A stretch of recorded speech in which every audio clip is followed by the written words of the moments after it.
Before the video begins, I want to warn you that some of the topics that I discuss may be triggering for some people. I just really want to share my story in the hopes that somebody can gain value from it, find comfort in someone, or increase discussions around mental illness. Hi, today I want to talk about depression. This is a video that I've been wanting to make for a long time, but every time I tried to record it, I kind of got a little too sad or it triggered a little bit too much. Now I just want to make sure I record it and just do it and try to be as transparent as I can be. I did write a script for this initially, but I decided that I'm gonna get rid of that script and essentially try to talk about this. I guess it sounds cheesy, but from the heart, and just do my best of trying to talk to you about how I went through depression. With depression, obviously everyone has a different story, and this is my story. I feel like depression has been there kind of my whole life. Obviously I didn't know what it was specifically until the second year of university, where I got diagnosed with severe depression, and then I started to take medications for it to help with energy and to try to help with the different levels of emotions or the feelings I was feeling. The earliest memory I could think of is where like the symptoms of depression, for example, in the DSM, which is universally used when diagnosing mental illness. The earliest memory I could think of was probably grade 8, 9, where I lost a few people in my life, just relationship wise, and it hit hard. And like obviously in junior high there's a lot of like, you know, teenage drama or whatever it might be. Whether that was a factor or not, I mean, I'm sure it was. How do I explain this? I just remember being really tired all the time, wanting to stay in bed, and I know a lot of people who were going through puberty around this time was feeling very similar symptoms in terms of wanting to stay in bed because, you know, you're growing, using a lot more energy, and junior high was that kind of awkward years. But mine felt quite a bit different than what I've heard from my other friends. It felt different. It was like I wanted to sleep so badly all the time, and I really just didn't want to get out of bed. I lost all motivation. I mean, I'm someone who was pretty extroverted, and I love talking to people. I love parties. I love hanging out with people. I love doing activities. And then, like I said, around grade 8 to 10-ish, I just slipped, and I honestly did not want to get up or get out of bed anymore. I was having troubles with doing everyday things, started to get quieter and quieter. Recently, for some reason, I was actually looking through some of my old Facebook videos, and there was a lot of, I guess, vlogging going on when we were younger, just on Facebook, and it was just more for our friends to see. But when I was watching it, you could see that there are a lot of moments around the grade 8 or 9 years where I would just literally sit there and be quiet while everyone else is doing something, which was really weird for me to see because I thought I was super extroverted and energetic.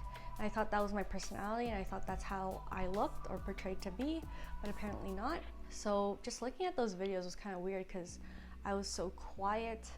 I was in my own world almost, it felt like. It looked like I was just like dazed and not paying attention to what was going on around me. I don't know if I was just super sad. I don't fully remember every single thing, but I just remember, I mean, around that time, I don't even know why, but I was having suicidal thoughts. I was just not doing okay. I locked myself in my room a lot and never really wanted to come out.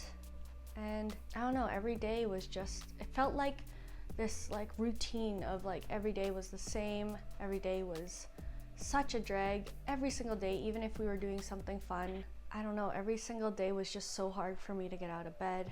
I remember that dread of never wanting to wake up all the time, and I did unfortunately have thoughts where I was just like, maybe I just won't wake up. That might be easier on me.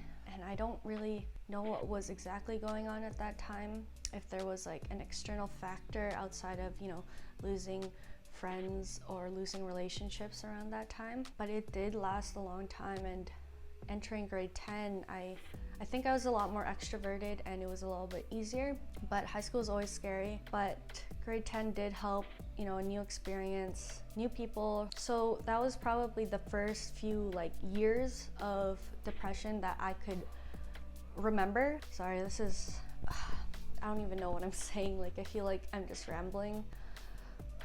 I don't really like talking about this stuff, but I know it's healthy.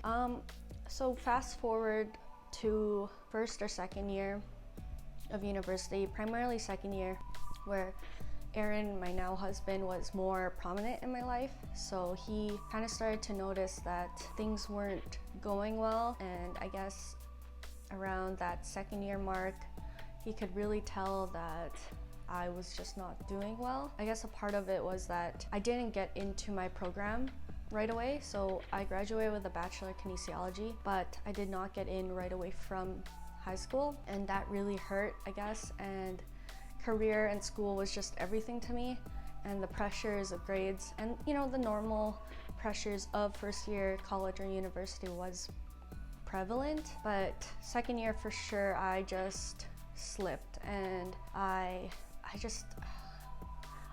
like I said, there wasn't really any external triggers, but I just really remember like not wanting to do anything or even hang around Aaron at that time, and our relationship was so kind of rocky then already, and the deep depression I was feeling again, I just wasn't myself again, and I didn't know what to do. And because of all of this, and I was just so overwhelmed all the time, I had to quit my part-time job. I had to go almost part-time in terms of classes. I didn't want to speak to anyone again.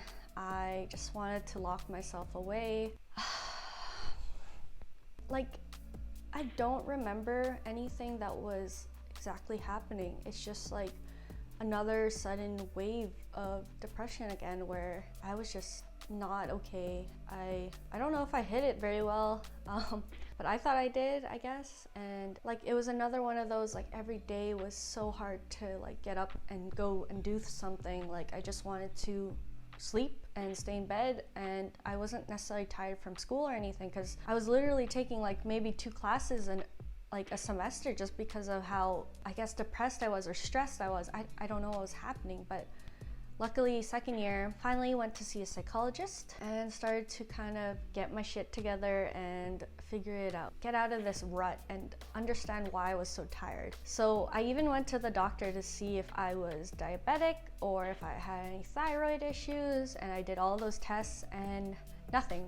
Like, there was no real reason or physical reason why I was always tired. I was just tired all the time, no matter how many coffees I drank. Like, I had like maybe 5 coffees to just survive, what, an hour or 2 of class. I just couldn't stay awake. I just didn't want to stay awake. And I just didn't want to wake up. I don't remember the suicidal thoughts being that intense at that time. Like, there were moments for sure. I just knew like something was wrong, and I was very lucky that I started to see a psychologist around that time. And I was very lucky that I was able to see a psychiatrist as well and get some medication to help. I just remember taking the medication, and obviously it doesn't start, you know, making an impact really until a couple of weeks in, or like almost a month in sometimes. And I remember like I was taking like 2 medications and I was increasing the doses, and every time I increased it, I had this, like, I guess you can call like mini high, where it's like not the same high as like weed high or something like that, but essentially I felt normal. I had energy, I got out of bed, I was just so energetic. And every time I increased the dose just a little bit, with my psychiatrist obviously monitoring me, I felt like a whole new person. Like, I don't know how to explain it, but I just felt normal. And then there were moments where I would just stop taking the medication, because I was like, oh, I'm normal again, and like, I don't need this. And I was still in denial, and that was obviously not something you should do. I don't know, I was just so in denial about this whole thing around that time. And I'm very happy that I was able to learn some coping mechanisms, and then also get the energy I needed to kind of get through my days. So that went on for a while, and depression is so difficult and it's so hard for me to talk about, but I want to talk about it as much as I can because I think we need to talk about mental health in general more and really remove the stigma from mental illness, because even though I was going through it, I still didn't want to believe it was happening to me or it was happening at all. Fast forward to around the time my mom passed, or even just before that, there was just so much going on, and I was already kind of bad at taking my medication, but I was still taking it. But once that hit, I knew I had to, like, I don't know, I should have continued taking it, but I completely stopped. I don't know, I just felt like I was dealing with so much and I felt so numb. And obviously a significant event like that, and then not taking your medication, also not going to see someone or not going to therapy, like, obviously that's a huge trigger with all of the emotions and the levels of depression I have been feeling kind of my whole life. And I don't know if I can say I'm lucky, but honestly around that time I was lucky enough to not feel anything, even though I should have let myself feel. The only reason I say I'm lucky is because I was able to just, kind of put my head down and focus on what I needed to do, or I don't know, my brain just stopped working sometimes and I couldn't address anything for myself because there were so many external things that were going on. Once everything was kind of settled with the death of my mom, I don't know what happened, but obviously the depression and anxiety came in full force, and I felt like I wasn't ready to go back to the regular world of work and trying to graduate school. I still wasn't taking my medication again, and like this cycle kind of kept going and going, and obviously I was not doing well.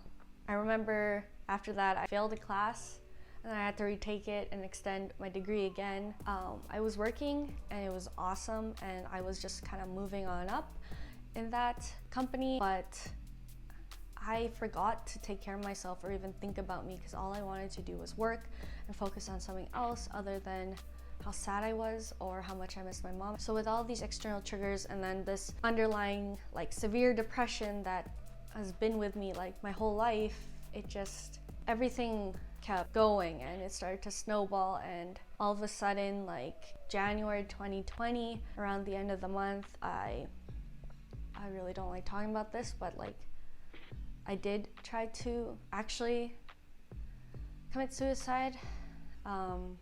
It was very intense. There was just so much going on outside of just my mom's death. Everything kind of kept layering and layering and layering, and I didn't deal with any of it. And then all of a sudden, like one day, I couldn't deal with it anymore. It was scary, and Aaron called 911.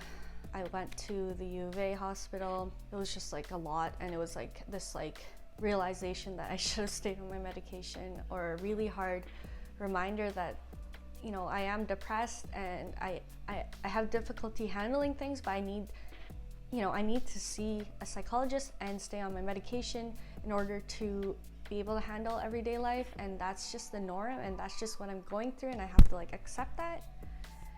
And I guess that was just a really hard reminder that I need to take care of myself. And then after that, I felt like my life just stopped. This was all before the pandemic even started.